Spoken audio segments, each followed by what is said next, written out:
Jack Thompson was a seasoned truck driver, having spent 2 decades navigating the vast and isolated highways of the Australian Outback. The sun had dipped below the horizon, leaving behind a tapestry of stars that blanketed the night sky. Jack was hauling a load of mining equipment to a remote town called Red Hollow, a place he'd never been before. The road ahead was a narrow strip of asphalt, cutting through endless expanses of red earth and scrubland. As he drove deeper into the night, his radio lost signal, leaving him alone with the hum of the engine and the crunch of gravel beneath his tires. Suddenly, the truck's headlights flickered and the engine coughed before dying completely. The truck rolled to a stop on the side of the desolate road. Jack frowned, turning the key in the ignition, but the engine refused to start. He checked his phone. No signal. With a heavy sigh, he grabbed his flashlight and stepped out into the cool night air. The silence was palpable. Not a single sound of wildlife or wind, just an eerie stillness that sent a shiver down his spine. Jack opened the hood to inspect the engine but found nothing out of the ordinary. As he pondered his next move, he noticed a faint glow in the distance, deep within the bushland. Must be a farmhouse, he muttered to himself. With no better options, he decided to walk towards the light, hoping to find help. As he ventured into the scrub, the light seemed to move further away, leading him deeper into the wilderness. The terrain became rougher and the vegetation thicker. Thorns snagged his clothes, and unseen rocks threatened to twist his ankles. After what felt like an hour, Jack stumbled upon an old, dilapidated cabin. The light he'd been following flickered in the cabin's window. Relief washed over him as he approached and knocked on the wooden door. "Hello, is anyone home?" he called out. Silence. He tried the door and it creaked open. Inside, the cabin was empty, covered in a thick layer of dust. An old lantern sat on a table, its flame wavering despite the lack of a breeze. Jack's unease grew. Something wasn't right. Suddenly, the door slammed shut behind him. He spun around, his heart pounding. The windows shuttered one by one, and the lantern's flame grew brighter, casting long, dancing shadows across the walls. "Who's there?" Jack demanded, trying to keep his voice steady. A low whisper echoed through the cabin, words he couldn't understand. The shadows on the walls began to take shape. Twisted figures that reached out with elongated arms. Panic set in. Jack lunged for the door, but it wouldn't budge. The whispers grew louder, more insistent. He pounded on the door, his flashlight flickering as the battery began to die. "Let me out," he shouted. In a final act of desperation, he threw his weight against the door and it burst open. Jack stumbled outside, falling to the ground. Scrambling to his feet, he ran back towards the road, branches tearing at his skin. The whispers followed him, fading only when he broke through the bushland and reached the asphalt. Gasping for breath, he looked back. The cabin was nowhere to be seen, just an endless expanse of darkness. Without warning, headlights appeared down the road. A pair of beams cutting through the night. A car approached and slowed to a stop beside him. The driver, a middle-aged woman with kind eyes, rolled down her window. "You all right, mate? You're bleeding?" she exclaimed. "I think so," Jack replied, still catching his breath. "My truck broke down, and I got lost looking for help. You're lucky I came along." "There's nothing out here for miles," she said. "Hop in. Let's get you to the nearest town." Grateful, Jack climbed into the car. As they drove away, he glanced back one last time. For a moment, he thought he saw a faint light flickering in the distance, but he decided it was just his imagination. Reaching the town, Jack got his wounds treated and arranged for his truck to be towed. He recounted his story to the locals, but they exchanged uneasy glances. "There's a legend," one of the elders spoke up, "about a phantom cabin that appears to lost travelers, luring them in. Some say it's the spirits of those who perished in the outback, seeking company." Jack left the town the next day, the experience etched into his memory.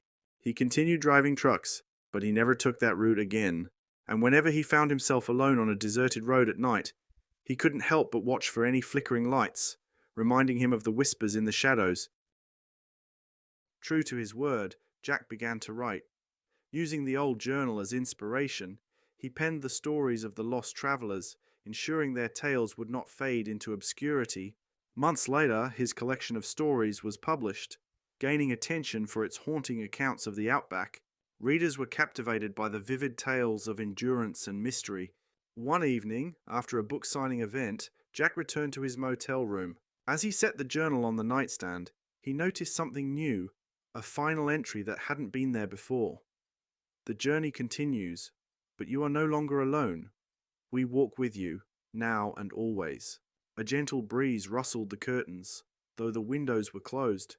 Jack smiled softly. The shadows no longer felt threatening.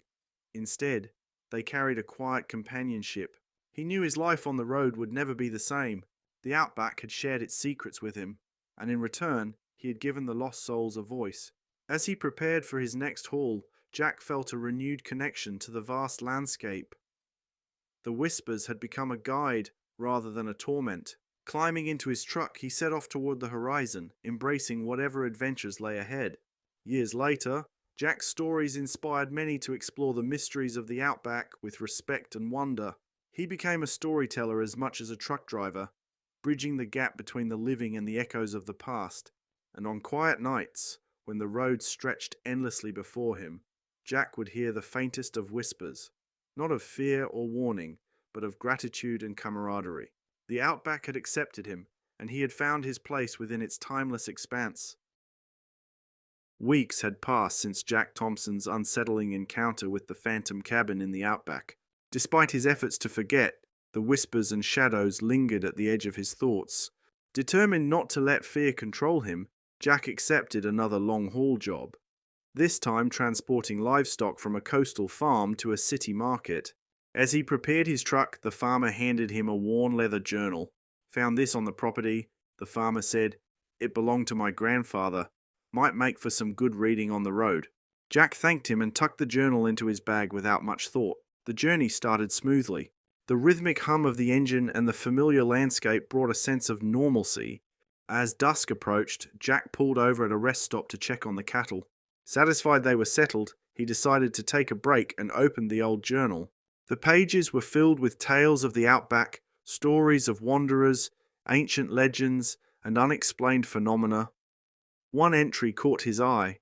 "They say the spirits of the land test those who traverse these roads alone. Some are chosen, marked by the shadows, destined to walk between worlds." A chill ran down Jack's spine. The wind picked up, rustling the pages. He closed the journal, suddenly uneasy. Climbing back into the truck, he decided to push on through the night. As darkness enveloped the highway, fog began to roll in, thick and unnatural. The headlights struggled to penetrate the murk. Jack turned on the fog lights and gripped the steering wheel tighter. Out of nowhere, a figure appeared in the middle of the road. Jack slammed on the brakes, the truck skidding to a halt mere feet from the person, heart pounding. He leaned out the window. "You okay?" he called out. The figure didn't move. Jack hesitated, then grabbed his flashlight and stepped out. As he approached, the fog swirled around the figure, obscuring it. When he was close enough to touch, the figure vanished, and the fog lifted abruptly. Confused and shaken, Jack returned to his truck. The radio crackled to life, tuning into an old broadcast. "If you've seen the shadows on the road tonight, beware. The veil is thin, and not all who wander are lost." He switched off the radio, his hands trembling. Determined to get out of the area, he started the engine and accelerated down the road. Minutes later, the fog returned, denser than before. The dashboard lights flickered, and the engine sputtered but kept going. Shadows danced at the edge of his vision, figures running alongside the truck, disappearing when he looked directly at them.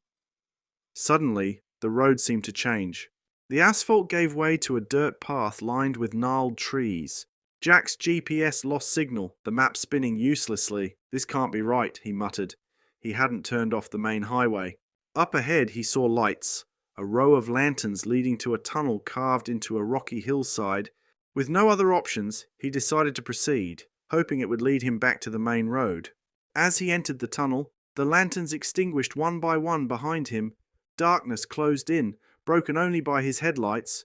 The whispers returned, echoing off the stone walls. Jack, you can't run." He pressed the accelerator, but the truck seemed to slow, as if an unseen force held it back. The tunnel stretched endlessly. Panic rose within him. "Enough," he shouted. "What do you want from me?" A voice resonated, clearer than the whispers, to be heard. "Who are you?" Jack demanded. "Those who came before, those who were lost. The journal, maybe it held answers." He grabbed it from the passenger seat, flipping through the pages frantically near the end. An entry read, "If ever you find yourself trapped between worlds, seek the light within. Only by confronting the shadows can you break free. Confront them." Jack took a deep breath. "What do you want me to hear?" he called out. Silence followed, then images flooded his mind.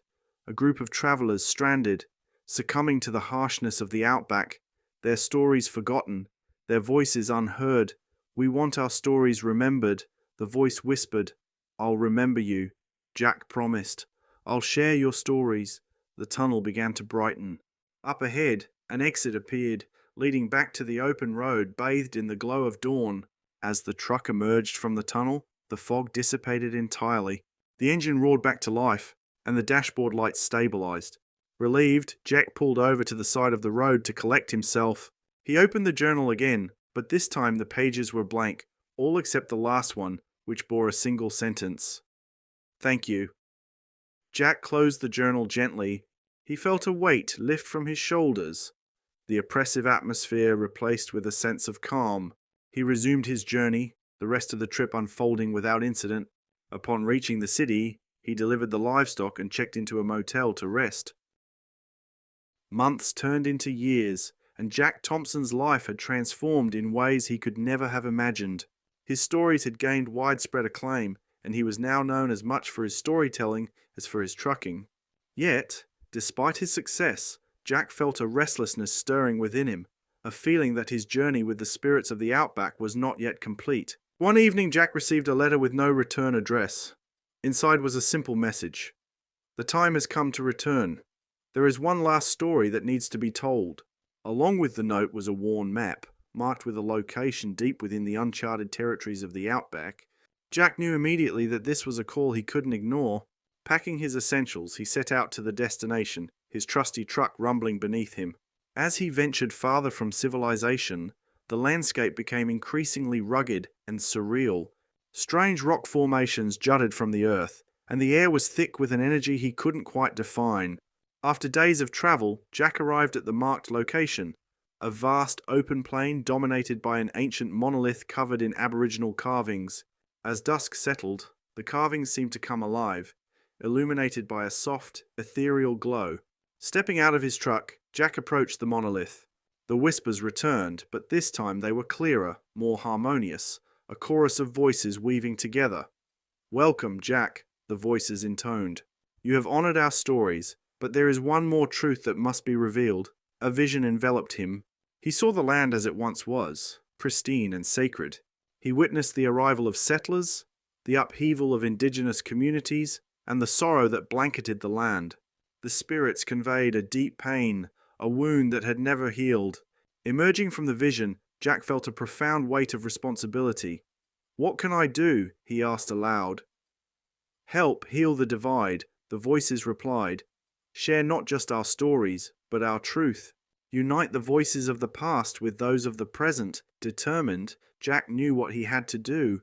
He decided to collaborate with the local Aboriginal communities to share their histories and perspectives, giving them a platform alongside his own experiences. Upon returning to society, Jack reached out to Indigenous leaders, proposing a joint project to document and share the rich tapestry of Aboriginal stories and their deep connection to the land. Together they worked on a new book, a fusion of narratives that honoured both the spirits of the lost travellers and the ancient guardians of the outback. The project faced challenges. There were skeptics and critics, those who didn't want old wounds reopened. But Jack and his collaborators persisted, driven by the conviction that understanding and acknowledgement were the first steps toward healing. The book, titled Echoes of the Outback, Voices Unveiled, was released to widespread acclaim. It sparked conversations nationwide about history, reconciliation, and the importance of preserving cultural heritage. One evening after a successful book launch, Jack found himself alone under the stars, the vastness of the outback stretching before him. The air was still, but it carried a sense of fulfillment. The whispers had quieted, not out of suppression, but because they were finally at peace. As he gazed upward, the stars seemed to shimmer brighter. A gentle breeze rustled through the grass, carrying with it a familiar, harmonious whisper. "Thank you, Jack." The journey is complete. He smiled softly. No, thank you for guiding me, for trusting me. From that night on, the outback felt different. The shadows were just shadows, the wind just the wind. Yet there was a lingering sense of companionship, a bond that transcended the physical world. Jack continued his travels, not out of restlessness, but out of a genuine love for the road and the stories it held. He became a bridge between worlds, a living testament to the power of listening, understanding, and sharing. In his later years, Jack settled in a small town on the edge of the outback. He opened a cultural centre and library dedicated to preserving stories from all walks of life. Visitors from around the world came to hear him speak, to learn from the rich. Thanks for watching. Like and subscribe for more stories like this.